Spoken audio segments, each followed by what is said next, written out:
Assalamualaikum. Welcome, my dear student. How are you? This is Muhammad Ashraful Islam, lecturer, Department of Physics, Milestone College. Today I am here taking an online class. I hope this class will help you the better study at your home. Today I am going to discuss a very important topic from your physics first paper and chapter 5. Topic of the chapter is work, power and energy. Today I am going to discuss some MCQ questions. Okay, my dear student, let's start our today's class. Okay, my dear student, let's start to solve this MCQ question. The first MCQ question is, for what angle between force and displacement the work done will be zero? We know when we applied force and displacement takes place, then the product of force and displacement is called work. Suppose this is an object, we apply force in this direction and the displacement takes place just vertical direction. Then the angle between this force and displacement is 90 degree. In that time, the work done will be zero. We can also calculate the zero work done. We know the formula of work done is W equal to F S cos theta. Now, if we put the value of theta is 90 degree, then we can write here F S into 0 because cos 90 degree equals to 0. So finally, we will get here work done W equal to 0. It is called zero work. So we can say for 90 degree angle between the force and displacement, the work done will be 0. Now let's see the question number 2. The question is, a cable of lift can raise the lift with 0.75 meter per second uniform velocity. If the cable applies 23 kilowatt power, what will be the tension force of the cable? So we have to calculate the force by applying power. We know the formula of power is P equals to F into V. This is the relation between power, force and velocity. So by applying this formula, we can calculate the force. We can write F equals to P divided by V.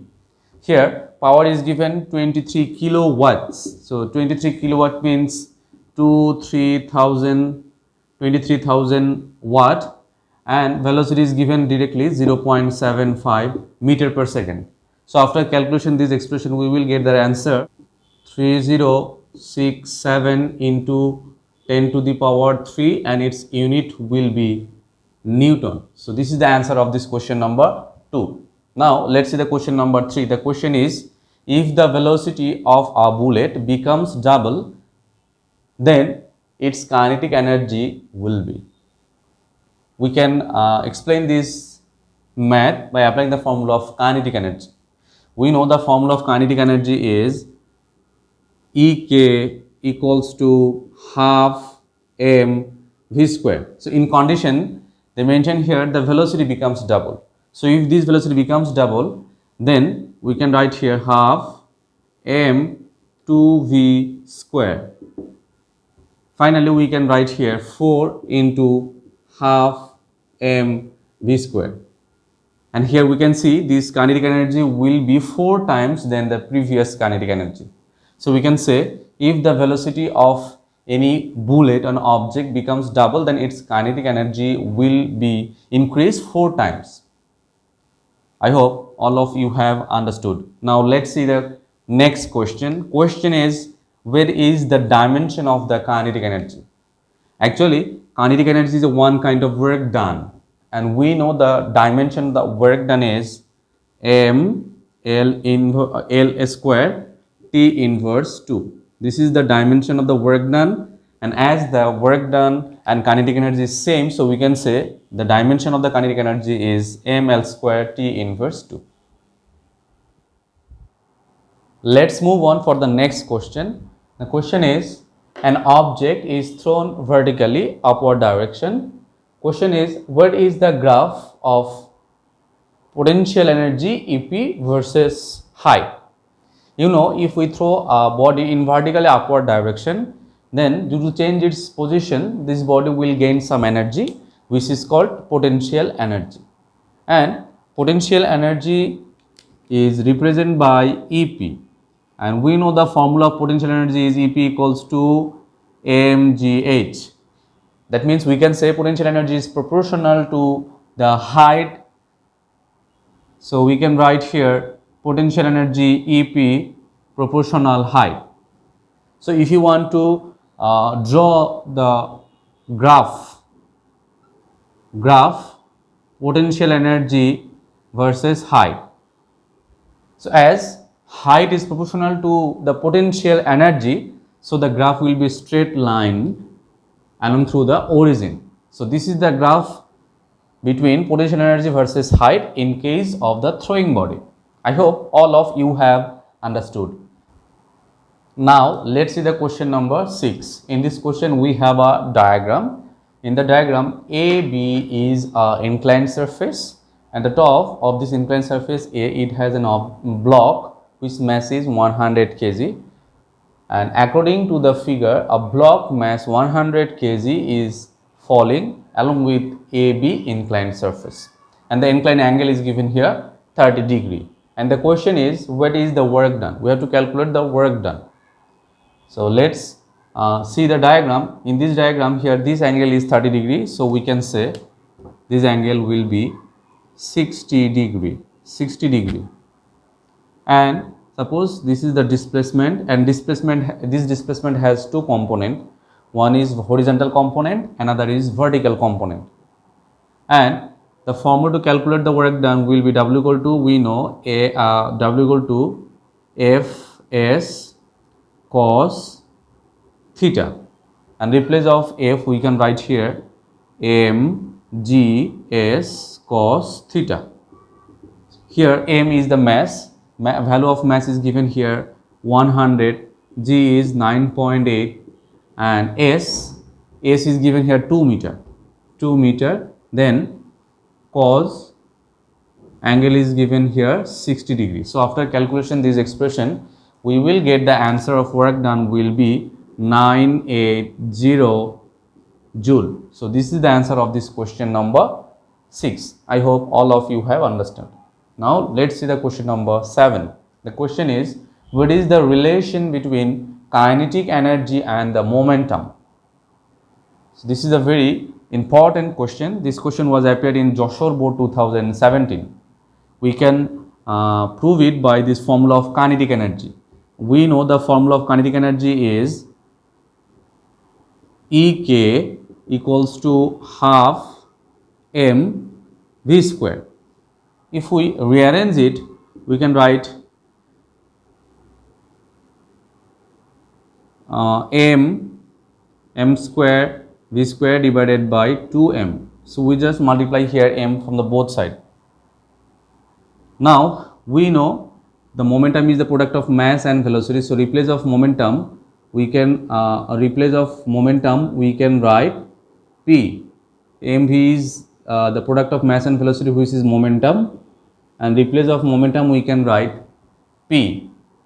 So our relation will be Ek equals to P square divided by 2m. So this is the relation between potential kinetic energy and momentum. Now let's see the question number 8.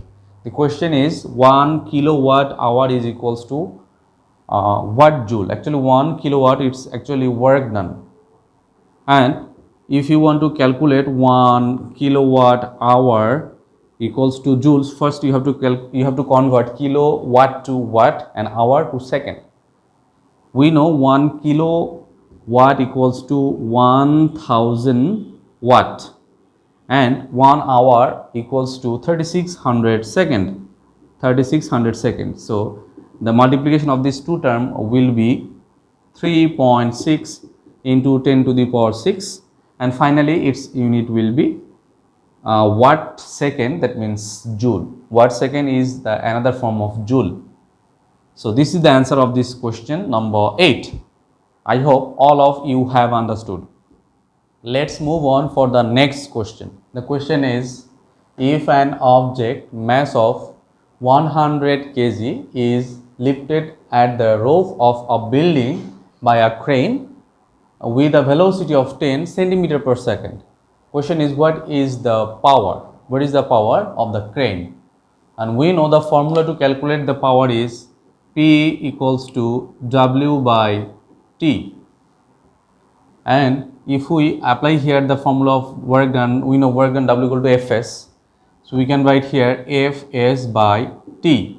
S by T is the velocity. We know rate of change of displacement with time, it's called velocity. So we can write, replace of F we can write here mg, and replace of S by T we can write here V. Actually we apply this formula by according to the given information. In this given information, force is not given, here mass is given. So we divide here force, and we know force is equals to mass and acceleration due to gravity.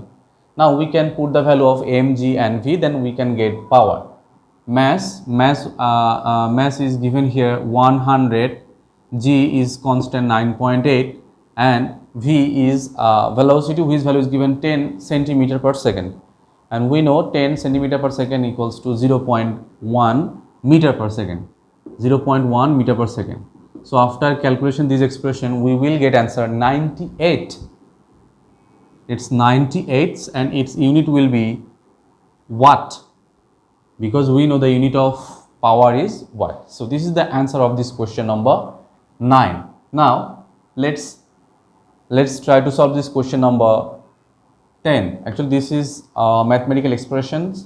This question was appeared in Kumilla Board 2017, and the question is, a man of mass 60 kg takes 20 seconds to climb 50 stairs, and height of the each stairs is 15 centimeter. Question is, where is the power of the man? We have to calculate the power, and we know the formula of power is P equals to mg h by T. Here m is mass is given, T is time also given 20 seconds, but height is not given directly. But if the person climbs 50 stairs, so what will be its travel distance? We can calculate it by multiplying 15 with 50. So we can write here mass is given 60 kg, acceleration due to gravity is 9.8, and height will be 50 stairs, and height of the each stairs is 15 centimeter. That means 0.15. Then we will get the height, and it takes 20 seconds. So if we calculate this result, then we will get answer 220.5, and its unit will be watt, because we're calculating here power, and we know the unit of power is watt. So this is the answer of this question number 10. Let's move on. Question number 11. Question is, the depth of a deep well is 10 meter and the diameter is 6 meter. A motor can make the well empty within 20 minutes. Question is, where is the power of the motor? We have to calculate the power of the motor by using the same formula, P equals to mgh by T. But here mass of the water is not given directly. So first of all, we have to calculate the mass by using the formula of density. We know the formula of density rho equals to mb. By using this formula, we can calculate the mass, m equals to rho into v. So our formula of power will be P equals to mg h divided by T. This is our main formula, but as here mass is not mentioned, mass is not given, so we can calculate mass by using this formula, rho into v, density of water and volume of the deep well, gh divided by T. And here volume also not given. How can we calculate the volume? Actually deep well is the cylindrical shape, and we know the volume of the cylinder is pi r square h. So we can write here pi r square h. So density is here given, density is constant, whose value is 1000, and value of pi is constant. Then r is the radius, but here diameter is given. Diameter is 6, so radius will be its half, that means 3. Radius will be 3 r square pi r square h. Here h is the depth or height of the well. Height of the well is given here 10 meter. Then 9.8. G is given here 9.8 and height. Actually here we cannot use this height of the deep well because we are emptying a deep well. So when we want to empty a deep well, in that time we have to calculate effective height. We have to consider the effective height because for every portion of the deep well it will take different time. So spent energy will be different. That is why we will take effective height, and effective height will be the average. That means we have to take the average of the depth of the well. So average means we have to divide it by 2, then we will get 5. 5 will be the effective height of the water. And time is here given 20 minutes. 20 minutes equals to how many seconds? 1200 seconds. So we multiply here 20 into 60. So after calculation this expression, we will get answer 11,533 watt. So this is the answer of this question number 11. Now let's see the question number 12. The question is, for what angle between force and displacement work will be maximum? We know when positive work has done, in that time the work will be maximum. Suppose this is an object and we apply here and force in this direction and the body get displaced in the same direction. This is called positive work, and in case of the positive work, here angle between the force and displacement will be definitely 0 degree. So when we apply force and displacement takes place along the same direction and angle between this force and displacement is 0, then we will get the maximum work. We can also calculate, we can also show it by a formula. We know the formula of work done is W equal to F S cos theta, and here this force and displacement act in the same direction, so here the value of theta will be 0. So if we put the value 0, we will get cos 0, that means 1. We will get answer cos 0 degree. That means we will get W equals to Fs. This is the maximum work. This is the maximum work done. So we can say for 0 degree, work done will be maximum. So this is the solution of this question number 12. Next question, question number 13. The question is, if an object of mass 100 gram starts falling along 30 degree inclined surface having length 5 meter. Question is, what will be its kinetic energy? So let's see the stamina diagram. Suppose this is the inclined surface where the angle of inclined angle is here 30 degree and length of the inclined surface is given here 5 meter, and height, suppose this height is h. Suppose this height is h. So if you want to calculate the kinetic energy, first we have to calculate the height. So we can calculate the height by using a formula of sine theta. We know the formula of sine theta is, here we know the formula of sine theta. Sine theta equals to perpendicular by hypotenuse. So we can write here h divided by 5. H divided by 5. So we can write here h equals to, angle is given 30 degree, sine 30 degree into 5. So we can write here 5 into sine 30 degree. And if we calculate this value, then we will get here the height will be 2.5 meter. So by using this height we can calculate the kinetic energy.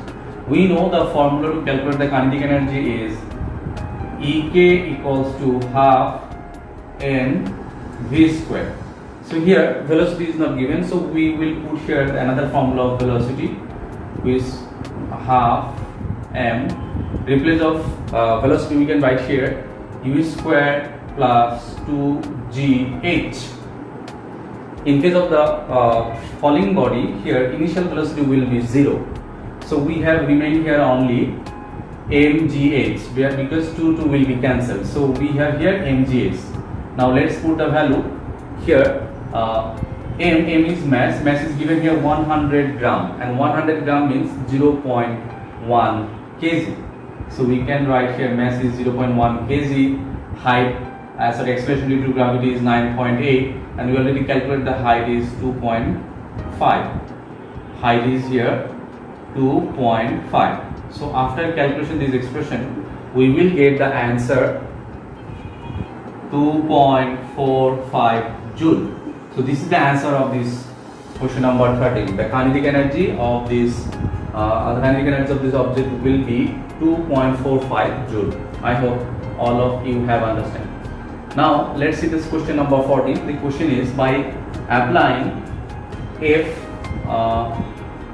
force, that means force, an object get displaced S, which is given in here vector form, and we have to calculate the work done. Actually we know work done is a scalar product. Scalar product means if the product of two vectors is a scalar quantity, it is called a scalar product. So work W is a scalar. Actually work W is a scalar product, dot product of force and displacement. If we apply here dot product of force and displacement, then we will get here work. Now let's put the value F and S. F and S. So if we put this value, then we know the formula of the dot product is AX dx plus AY dy plus AZ dz. So if you put this value here, 2 and 3, that means it will be 2 and 6, then plus AY by, AY here 2 and by is here minus 3, plus AZ bz 1 into minus 2, 1 into minus 2. So after calculation this expression we can write here 12, then here minus 6, then here minus 2. So finally after calculating this 2 we will get answer 4.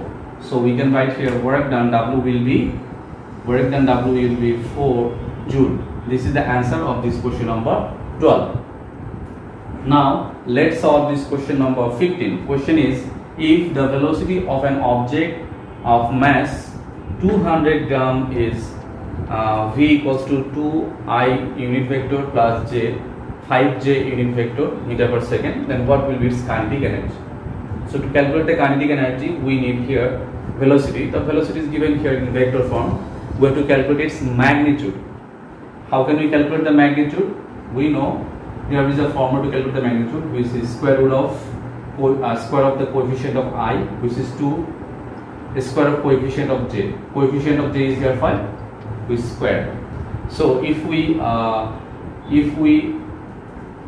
calculate it, then we will get answer v will be root over 29, and its unit will be meter per second. Now let's apply our main formula. We are going to calculate the kinetic energy, and we know the formula to kinetic energy is half mv square. This is the formula. Now mass is given here 200 gram, that means 0.2 kg. We can write here 0.2 kg, half into 0.2 kg, and velocity is here square root of 29 whole square. So if we calculate this, then we will get answer 2.9, and its unit will be joule. So this is the answer of this question number 15. The kinetic energy of the object will be 2.9 joule. Now let's move on for question 16. The question is, where is work done for centripetal force? First we have to know what is actually the centripetal force. If a body is moving around a circular way, then a force which always acts towards the center, that type of force is known as centripetal force. Suppose an object moves in the circular way.